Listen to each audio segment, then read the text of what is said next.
দেখো বন্ধুরা, হ্যালো বন্ধুরা, আমি এখন আমের আচার করব।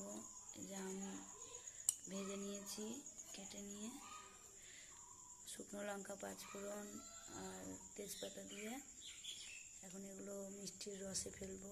ওইদিকে মিষ্টির রস আমার ফুটছে, ওইদিকে মিষ্টির রস ফুটছে আমার। এটা কমে গেলে তখন আমগুলো দিয়ে দেবো এর মধ্যে। বন্ধুরা দেখো, আমার আচার রেডি, একদম হয়ে গেছে। এটা ঠান্ডা হলে আরও জমবে, তো খেতে খুব স্বাদ হয়েছে।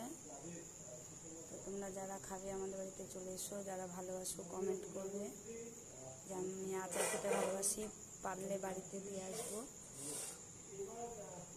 দূরে হলে তো আর পারবো না, কাছে করে হলে পারবো দিয়ে আসতে, আর দূরে হলে আমাদের আসতে হবে খেতে। তো দেখো, দারুণ হয়েছে খেতে। এটা জমে গেলে আরও সুন্দর লাগবে। তো দেখো আমার আচার 1 গামলা ছিল, 1 গামলা থেকে দেখো কোথায় এসছে। এই যে